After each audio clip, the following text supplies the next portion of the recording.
Olá, hoje é terça-feira, dia 7 de junho de 2022, e o Grupo de Conjuntura está reunido para um novo episódio do nosso podcast. Eu sou Gabriel Chianca, comigo estão os pesquisadores Caio Prates e Francisco Eduardo Pires. O tema dessa semana é um pouco obrigatório. Com a divulgação pelo IBGE dos dados do Produto Interno Bruto, o Grupo de Conjuntura se reúne para repercutir os principais resultados dessa publicação importante. Eu quero chamar, primeiramente, o professor Francisco Eduardo Pires. Olá, o dado do PIB que foi divulgado pelo IBGE no final da semana passada foi um crescimento de 1% no trimestre, quanto o trimestre anterior. Veio um número bom comparado com as expectativas dos analistas no início do ano, né? Então, isso aí vai estar fazendo a todos, né, revisar os dados de crescimento do PIB para esse ano. O Caio vai falar aí de como é que o grupo está, quanto o grupo está pensando para esse ano. Nós já conversamos sobre isso, mas eu vou deixar isso aí para ele. Queria comentar aqui que, como nós já falamos em outros podcasts, né, nós estamos vivendo uma fase em que o dinamismo da economia vem vindo puxado pelo setor de serviços, que cresceu 1% nesse trimestre, né? Esse setor possui ainda alguns segmentos que estão se recuperando até agora da queda observada durante a pandemia. É o caso, por exemplo, das outras atividades de serviços, né, que compõem todos esses serviços usados pelas famílias, etc., que ainda se encontrava, até o final do ano passado, no nível abaixo do pré-pandemia, um pouco abaixo, 1,3% abaixo, e que teve um crescimento de 2,2% nesse trimestre, né? Nós todos sabemos como estão voltando todas aquelas atividades que estiveram paralisadas, né? Principalmente aquelas atividades de massa, né? E exigem concentração de pessoas, que estiveram paralisadas durante tanto tempo. Olhando pelo lado da oferta, olhando a produção ou produto, né, por setores de atividades, chamou a atenção que a agropecuária e a extrativa mineral sofreram retração, né, por fatores específicos, pontuais ainda, mas que não devem se repetir, principalmente no caso da agropecuária, dada a expectativa de uma safra boa neste ano, né? Então, mas nesse trimestre elas puxaram o PIB para baixo, né? A indústria de transformação, por outro lado, é um setor que começou a se recuperar devagar, né? Aparentemente, aquelas restrições que estavam travando o comportamento da indústria no ano passado, né? Principalmente fatores relacionados à disponibilidade de componentes, partes, peças no mercado internacional, aparentemente está havendo uma melhora nesse abastecimento de insumos, né? o que teria permitido esse pequeno crescimento, acho que não foi tão pequeno, mas da indústria de transformação no primeiro trimestre, né?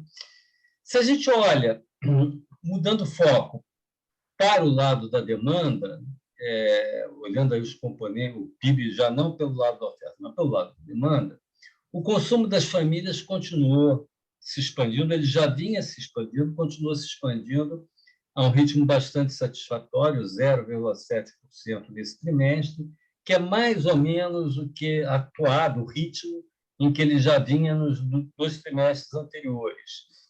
Esse desempenho, se a gente for anualizar, dá algo próximo de 3% de crescimento anualizado do consumo das famílias, né?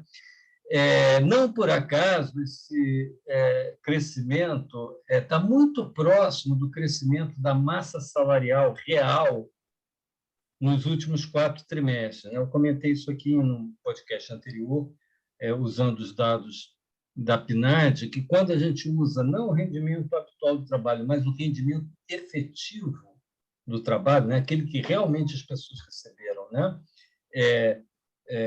junto com os dados de emprego, a gente conclui que a massa salarial cresceu também muito próximo disso, 2,78, próximo de 2%.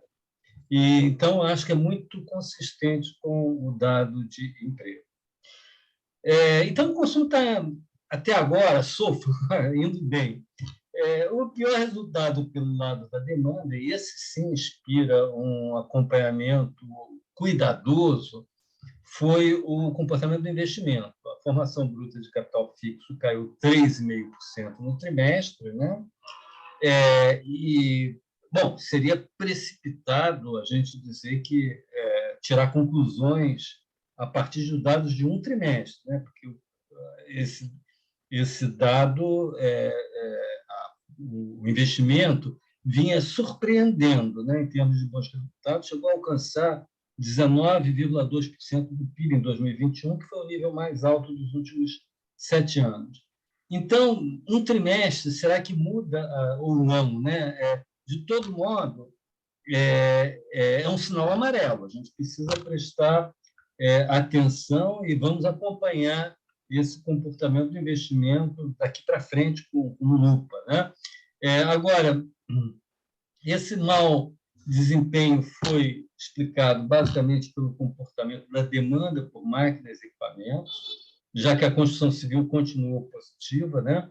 A gente não tem no PIB o dado da demanda de construção civil, mas pela ótica da oferta, houve ainda uma expansão de 0,8% no trimestre da construção civil, é uma atividade que continua se expandindo, provavelmente continuará, mesmo que o ritmo arrefeça um pouco, mas provavelmente continuará, porque essa é uma construção, uma atividade que tem uma inércia muito grande. Você começa uma obra e essa obra persistirá por 1, 2 anos, né? Se for um edifício, se for uma barragem ou uma estrada, etc., por mais ainda. Então,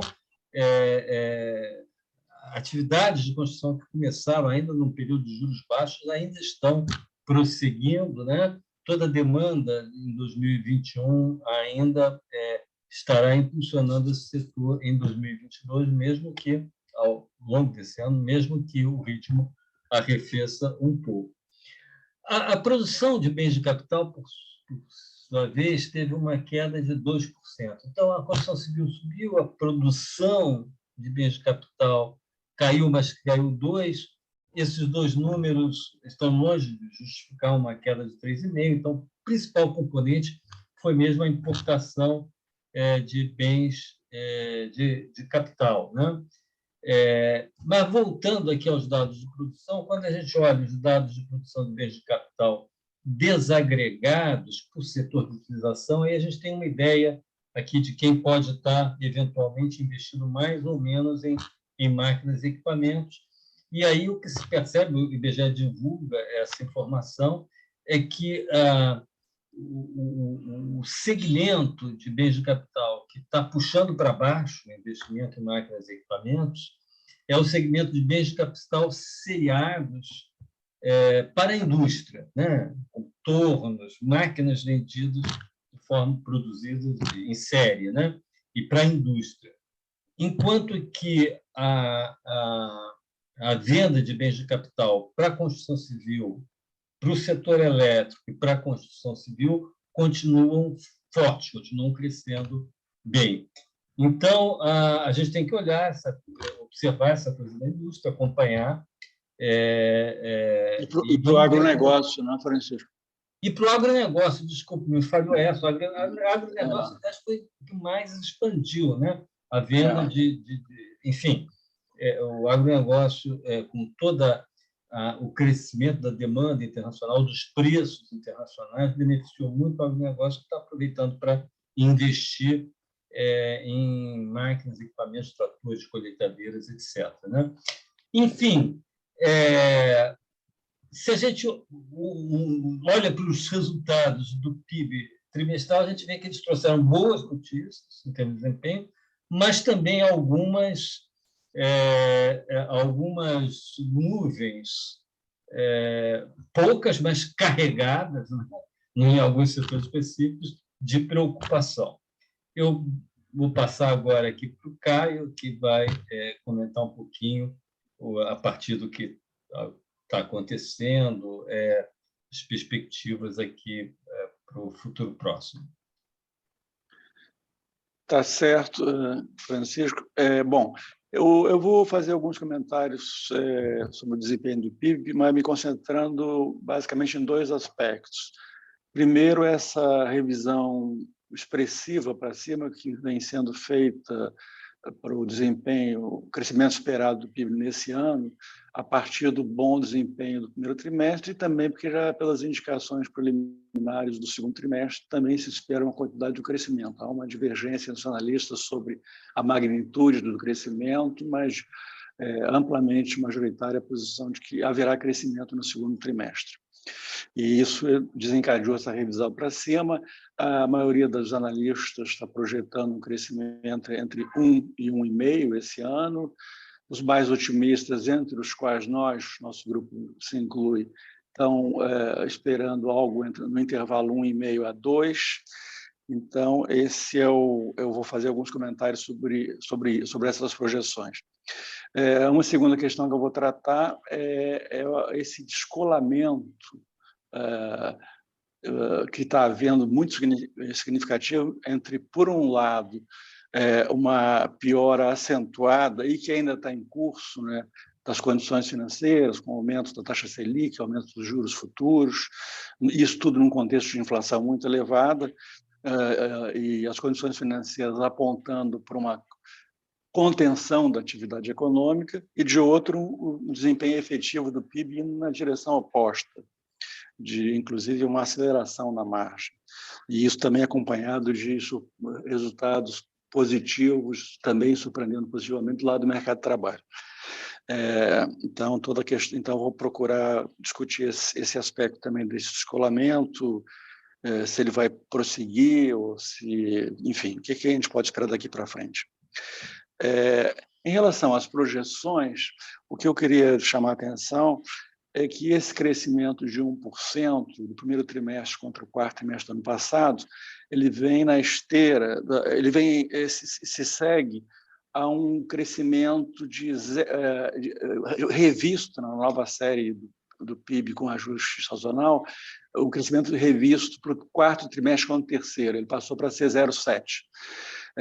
Você emendando 0,7 no quarto trimestre com 1 no primeiro trimestre, no primeiro trimestre desse ano, você tem um crescimento acumulado aí em 2 trimestres de 1,7, que é em bases anualizadas 3,4. E esse crescimento, que é importante, é que, com esse crescimento, o PIB do primeiro trimestre ele está 1,5 acima do PIB médio do ano passado. Quer dizer, ele gera um carregamento estatístico para o resto do ano de 1,5. Quer dizer, isso significa que, se o PIB médio entre o segundo e o quarto trimestre for exatamente igual ao PIB do primeiro trimestre, sem nenhum crescimento na margem desse PIB médio, o crescimento do ano seria 1,5.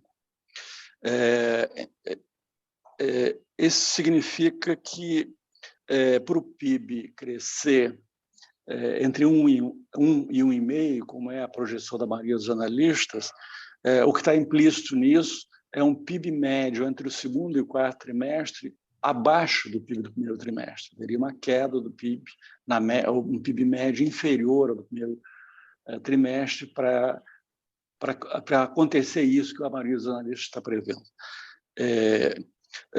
Ocorre que, quando a gente, com os dados já disponíveis, vê que tudo indica um crescimento no segundo trimestre, na nossa opinião não será um crescimento tão pequeno, alguns acham que será um crescimento muito modesto, nós não achamos isso, pelos dados até agora disponíveis, que ainda são preliminares, obviamente, ainda estamos longe temos dados mais de abril, índice de confiança até maio, mas, enfim. Nós esperamos, se a gente levar em conta esse crescimento do segundo trimestre, nós estamos imaginando que o PIB, o carregamento estatístico, que atualmente está em 1,5, né, vai subir para alguma coisa entre 1,8 e 1,9, quer dizer, no primeiro semestre, aí considerado como um todo. Ou seja, se no segundo semestre, o PIB do terceiro e quarto, portanto, se mantiver no nível do primeiro semestre, haveria um crescimento na economia entre 1,8 e 1,9. Esse que é o dado que isso significa. Então, tendo isso em conta, que na verdade esse carregamento estatístico vai subir quando se considerar o primeiro semestre como um todo, essa ainda fica menos provável, na nossa visão, um crescimento entre 1 e 1,5. Quer dizer, ele teria que, o segundo semestre, o PIB médio no segundo semestre teria que ficar muito abaixo do segundo trimestre e razoavelmente abaixo do primeiro trimestre para que isso ocorra. Claro que existe mil incertezas sobre variáveis que vão influir nesse desempenho no segundo semestre. A hipótese que está parecendo mais plausível para a gente, por enquanto, é que a queda do PIB se concentraria mais no quarto trimestre, não no terceiro.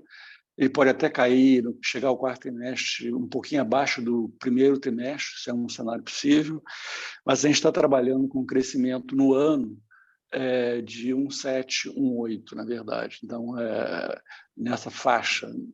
Então, por isso que eu falei que estaria no intervalo entre 1,5 e 2. Bom, em relação à questão do desempenho, como entender esse bom desempenho do PIB nesse contexto de juros muito altos, inflação elevada, em princípio, esse bom desempenho pode ser atribuído, quer dizer, em tese, né, a duas ordens de fatores, né? Primeiro, um ponto que é muito explorado pelos analistas, o Banco Central destaca muito, o efeito defasado da política monetária restritiva sobre a atividade econômica. As estimativas variam um pouco, mas digamos que a estimativa padrão é entre 2 e 3 trimestres de defasagem entre a política entrar no terreno restritivo e isso afetar, atuar de forma a conter a atividade econômica. Então, esse é mais ou menos o quadro que se tem. Então, esse seria uma razão, né? O fato de que a política monetária ainda vai atuar com mais efetividade à frente. E um segundo fator que pode estar atuando são os fatores específicos que atuam na contramão da política monetária e que jogam para a expansão do PIB e não para a contração. Então, estariam neutralizando, de algum modo, o impacto contracionista da política monetária. Na verdade, as duas coisas estão ocorrendo, é uma combinação das duas. Entre esses fatores que estão atuando para expandir na contramão da direção da política monetária, esses fatores, ainda que temporários, eles têm sido muito relevantes. Um deles, o Francisco destacou, que é o avanço significativo da reabertura da economia, com o fim das medidas de distanciamento social, o aspecto mais visível do efeito de sustentabilidade econômica é no setor serviços, ele tinha sido mais atingido, né, pela pandemia, foi o que se recuperou com mais retardo, mas atualmente ele já está 2,2% no primeiro trimestre, 2,2% acima do quarto trimestre de 2019, o trimestre pré-pandemia. É interessante que isso é ao contrário do que ocorreu com a indústria. A indústria teve uma recuperação rápida, já no final de 2020, início de 2021, ela tinha ultrapassado o quarto trimestre de 2019, a indústria no conceito PIB, mas depois perdeu o fôlego. O dado desse primeiro trimestre mostra uma indústria levemente inferior ao pré-pandemia. Então, esse é o quadro que se tem. Então, o ponto que eu estou destacando é que esse avanço está um efeito reabertura está muito presente no fato de que o setor serviços vem liderando essa recuperação, esse crescimento da economia no período recente. Caio, deixa eu fazer uma observaçãozinha sobre isso. Sim. que quando a gente olha o setor serviços por dentro, a gente vê que tem alguns segmentos, sobretudo o segmento de tecnologia da informação, que estão muito acima, aliás, que sofreram um pouco, pelo contrário, foram até, em certo sentido, beneficiados pela pandemia. É um setor muito dinâmico, que está muito acima do nível pré-pandemia. Aliás, está em níveis recorde. E alguns segmentos que esses ainda têm ainda ficaram mais para trás, e esses estão ainda impulsionando agora, que estão voltando ao nível anterior, né? Exatamente. Exatamente. Nessa tua linha, um destaque dentro de serviço nesse primeiro trimestre, um crescimento em relação ao quarto trimestre, foi o chamado outro serviço, onde se concentram os serviços prestados às famílias. Mas o desempenho desse setor no primeiro trimestre foi já bastante bom e fez com que ele, que estava atrás do pré-pandemia, agora esteja acima do pré-pandemia, 0,8 acima. O serviço como um todo estão 2,2 acima, outros serviços estão 0,8 acima do pré-pandemia. Então, isso é só para sublinhar a importância do efeito reabertura nesse movimento recente do PIB. Um segundo fator que conta, nesses fatores que jogam, digamos, na direção contrária à contração que a política monetária tenta induzir na atividade econômica, é preços commodities em alta, não só pelo efeito nas exportações diretamente, mas porque o aumento da renda dos setores produtores de commodities tem efeitos multiplicadores na atividade econômica. E há um outro fator importante ligado a essa alta de commodities, é que ele está afetando, contribuindo para a alta da arrecadação, através de arrecadação tributária, através de dois canais. O primeiro que está elevando, sendo um componente importante da alta da inflação e do PIB nominal, na verdade, e há uma correlação estreita entre a arrecadação tributária e PIB nominal. E segundo, que quando o preço de commodities sobe, a tendência nossa histórica é que isso ajude a arrecadação tributária a crescer um pouco mais do que o PIB nominal.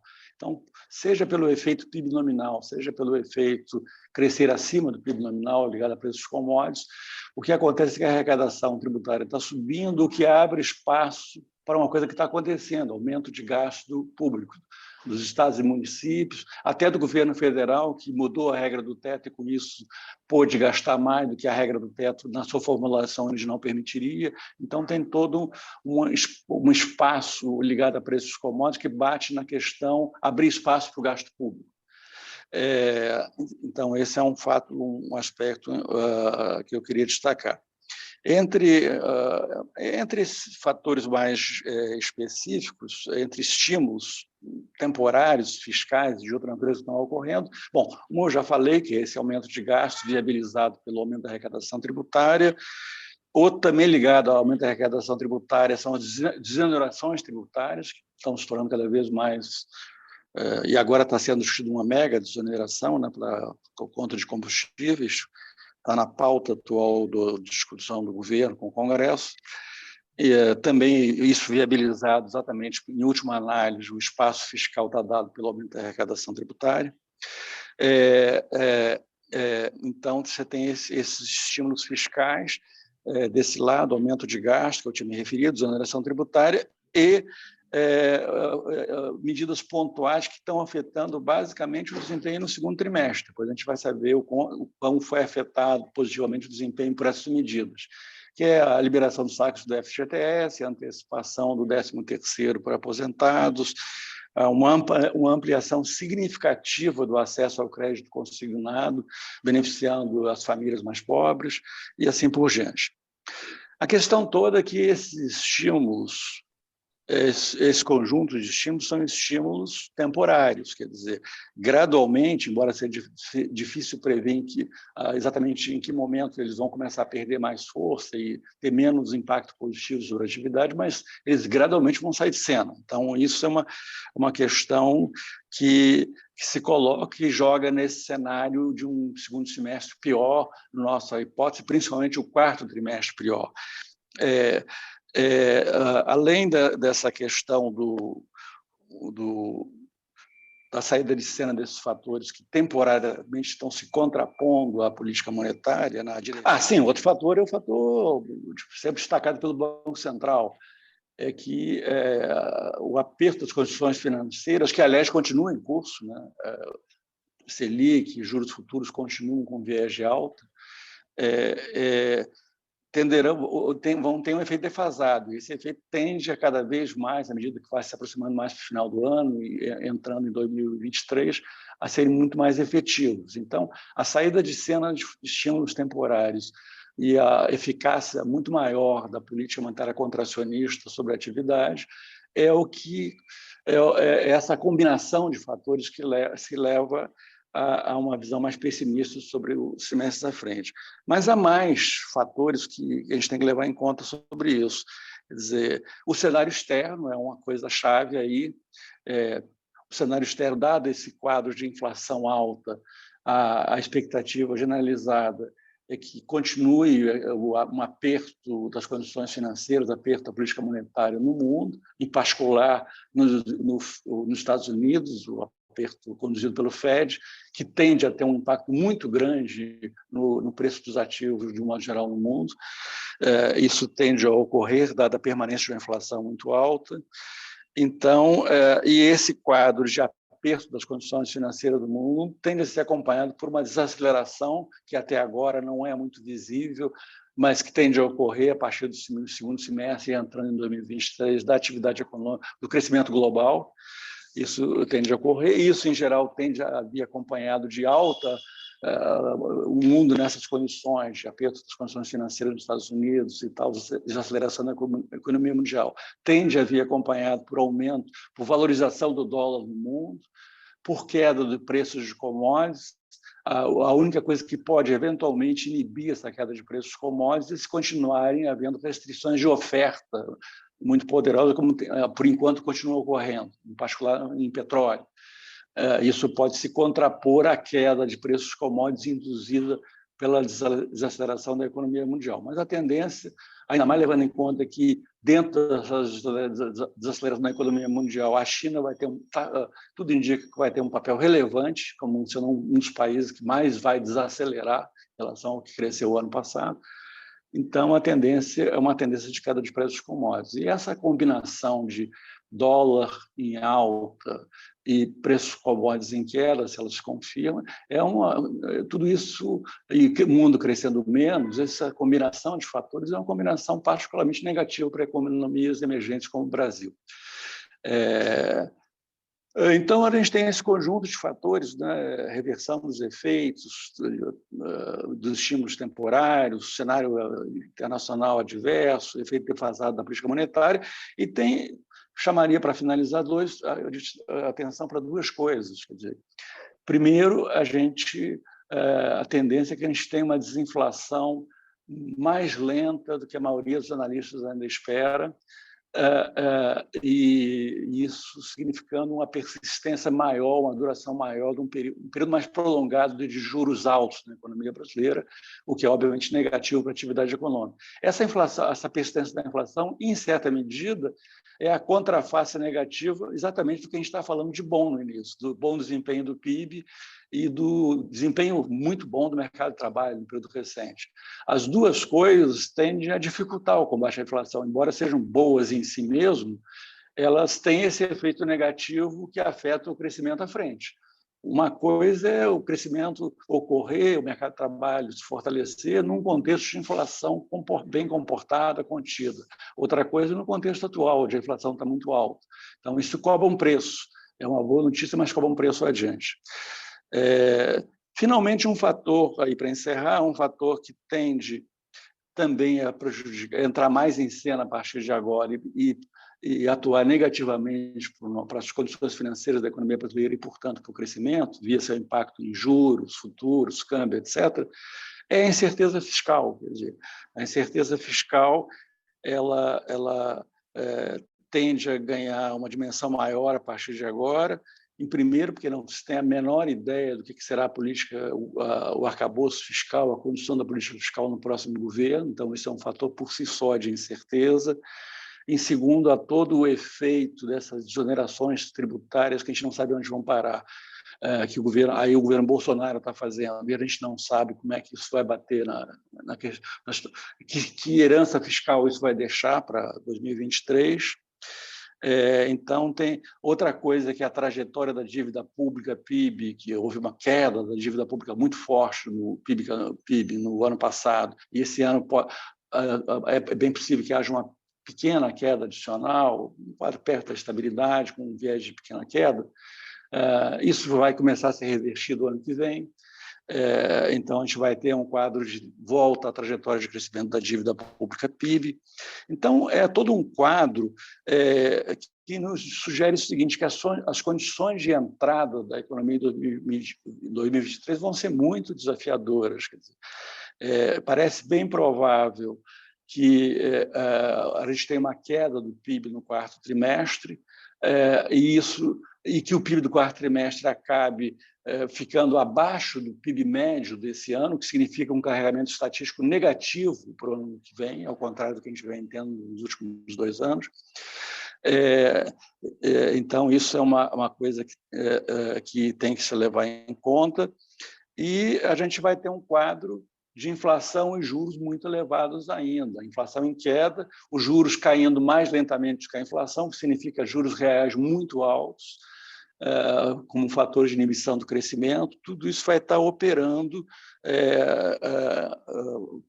afetando o desempenho do ano que vem.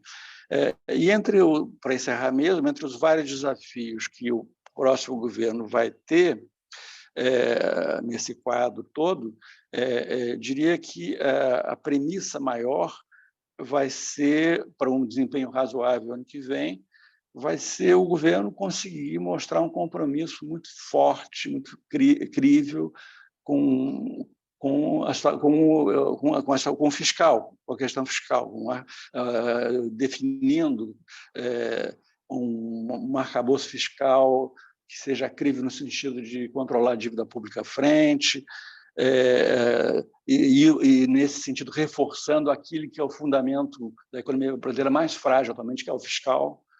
Em outros fundamentos a gente está bem, as contas externas, certamente, mas no fiscal é a nossa grande fragilidade em termos de fundamentos. E o outro desafio vai ser o desafio central daqui para frente, que é o de encaminhamento de reformas que permita uma elevação do PIB potencial. Isso vai ser totalmente chave a partir do ano que vem, e eu diria que essas reformas começam pela reforma tributária, nesse sentido de visando esse objetivo de elevar o PIB potencial. A grande dúvida é se o próximo governo estará à altura de enfrentar esses desafios. Essa é a grande incógnita. Bom, ficamos por aqui e até a próxima terça-feira com mais um podcast do Grupo de Conjuntura. Até lá!